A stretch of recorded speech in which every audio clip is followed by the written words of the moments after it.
लेकिन ये जमानत मिली कैसे और सुप्रीम कोर्ट ने आज क्या कुछ दलीलें दी, ये भी बहुत अहम और दिलचस्प हो जाता है।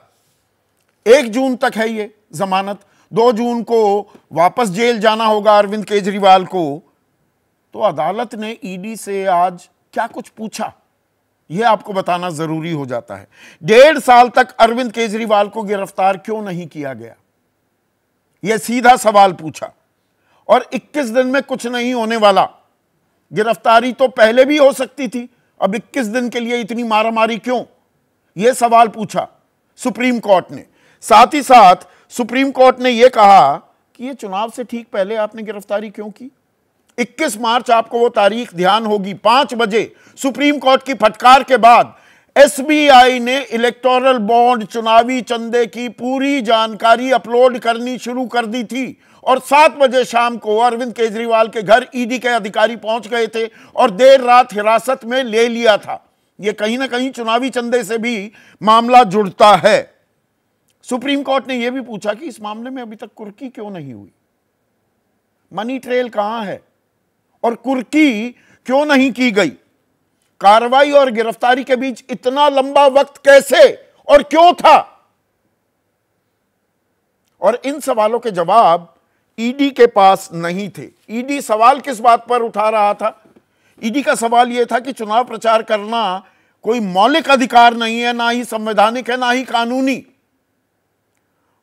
और 44 पेज के हलफनामे में उन्होंने 5 साल के चुनावों का ब्यौरा दिया कि 3 साल में 123 चुनाव हुए। जेल में बंद आरोपी प्रचार के लिए जमानत मांगेगा तो जांच के दायरे से बाहर हो जाएगा।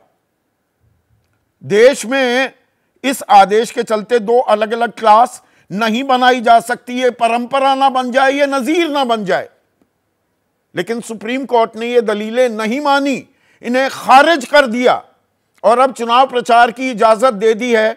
वो अपने दफ्तर नहीं जा सकते, सेक्रेटेरिएट नहीं जा सकते, कोई आदेश पारित नहीं कर सकते। हां, अगर एलजी इजाजत दें तो आदेश पारित हो सकता है। इस केस की कोई जानकारी या इस केस के बारे में वो बात नहीं कर सकते हैं, लेकिन चुनाव प्रचार तो करेंगे। और 260 सीटों का जो मैंने जिक्र किया है, उनमें दरअसल 30 बहुत अहम हो जाती हैं। और ये 30 सीटें कौन सी हैं? 7 सीटें दिल्ली की, जहां पर आम आदमी पार्टी और कांग्रेस गठबंधन में है, 4 और 3 सीटें वो लड़ रही हैं। 10 सीटें हैं हरियाणा की और 13 सीटें हैं पंजाब की, जहां पर आम आदमी पार्टी की सरकार है। दिल्ली और हरियाणा में 25 मई को चुनाव है और 1 जून को पंजाब में। तो ये 30 सीटों पर क्या असर डालेंगे अरविंद केजरीवाल? विपक्ष लामबंद होता दिखाई दे रहा है। बयान क्या आ रहे हैं? संजय सिंह खुद जमानत पर हैं, उनकी जमानत को भी बजरंगबली का आशीर्वाद बताया था आम आदमी पार्टी ने। आज अरविंद केजरीवाल की जमानत को भी बजरंगबली का आशीर्वाद बता रही है। और संजय सिंह कह रहे हैं सत्य परेशान हो सकता है, पराजित नहीं, आज ऐतिहासिक फैसला आया है। आतिशी कह रही हैं चीजें बदल रही हैं, देश के लोकतंत्र और संविधान पर जो हमला हो रहा था अब उसे बदलने और रोकने का समय आ गया है। ममता बनर्जी कह रही हैं ये जानकर बहुत खुशी मिली है कि अरविंद केजरीवाल को अंतरिम जमानत मिल गई है, मौजूदा चुनावों में मदद मिलेगी। तो क्या इशारा यह भी कर रही हैं ममता बनर्जी की ये इन 3 राज्यों तक नहीं सिमटने वाला है पूरा मामला? उत्तर प्रदेश में भी चुनाव है, बिहार में है, पश्चिम बंगाल में। तो विपक्ष क्या अब इसे एक औजार बनाएगा कि देखिए सुप्रीम कोर्ट ने भी जमानत दे दी, इजाजत दे दी प्रचार करने के लिए। और इसमें सबसे अहम बात, आज ईडी ने एक सप्लीमेंट्री चार्जशीट भी दाखिल की। 224 पन्नों की यह सप्लीमेंट्री चार्जशीट है, 7वीं चार्जशीट है शराब घोटाले में, लेकिन इसमें अरविंद केजरीवाल का नाम नहीं है। यह अपने आप में बहुत दिलचस्प है। 13 मई को सुनवाई होने वाली है। अरविंद केजरीवाल और आम आदमी पार्टी का नाम नहीं है, ईडी के पास इसका कोई जवाब नहीं है।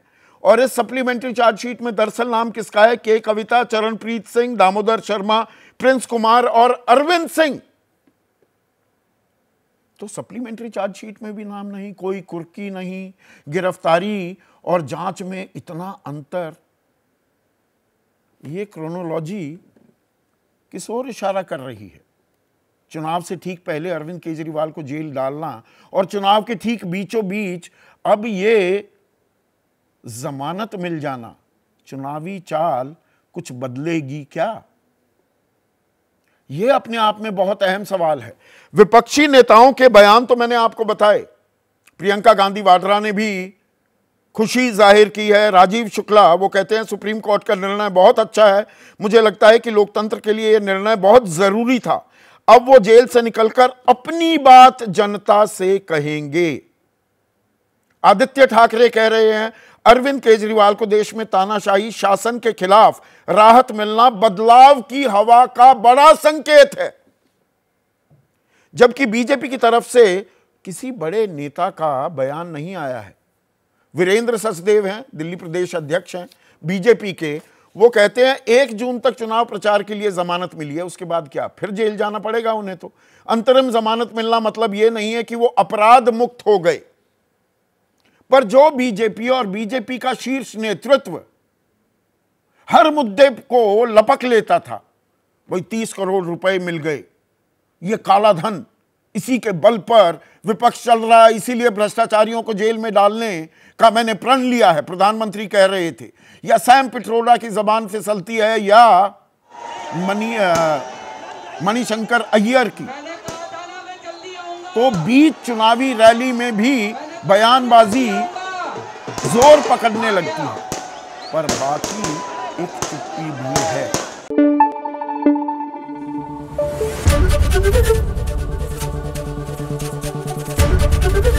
एबीपी न्यूज आपको रखे आगे।